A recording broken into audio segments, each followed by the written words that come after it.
Genesis chapter 40. And it came to pass after these things that the butler of the king of Egypt and his baker had offended their lord the king of Egypt. And Pharaoh was wroth against two of his officers, against the chief of the butlers and against the chief of the bakers. And he put them in ward in the house of the captain of the guard, into the prison, and the place where Joseph was bound. And the captain of the guard charged Joseph with them, and he served them. And they continued a season in ward. And they dreamed a dream, both of them, each man his dream in one night, each man according to the interpretation of his dream. The butler and the baker of the king of Egypt, which were bound in the prison. And Joseph came in unto them in the morning, and looked upon them, and behold, they were sad.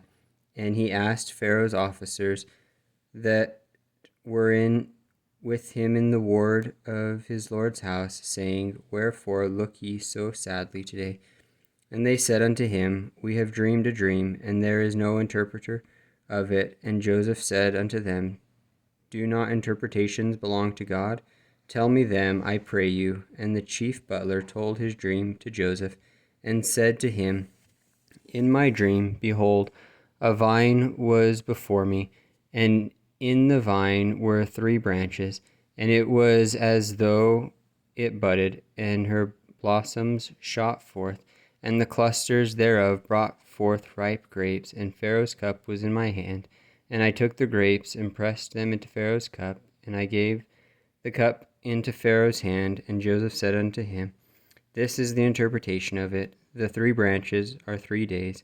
Yet within 3 days shall Pharaoh lift up thine head, and restore thee unto thy place, and thou shalt deliver Pharaoh's cup into his hand, after the former manner, when thou wast his butler. But think ye on me when it shall be well with thee, and show kindness, I pray thee, unto me, and make mention of me unto Pharaoh, and bring me out of this house. For indeed I was stolen away out of the land of the Hebrews, and here also have I done nothing, that they should put me into the dungeon.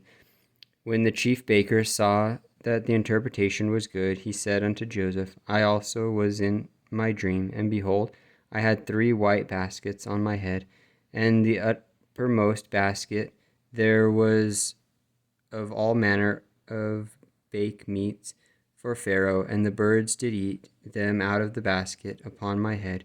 And Joseph answered and said, This is the interpretation thereof. The 3 baskets are 3 days. Yet within 3 days shall Pharaoh lift up thy head from off thee, and shall hang thee on a tree, and the birds shall eat thy flesh from off thee. And it came to pass the 3rd day, which was Pharaoh's birthday, that he made a feast unto all his servants, and he lifted up the head of the chief butler and of the chief baker among his servants, and he restored the chief butler unto his butlership again, and he gave the cup into Pharaoh's hand, and he hanged the chief baker as Joseph had interpreted to them. Yet did not the chief butler remember Joseph, but forgot him.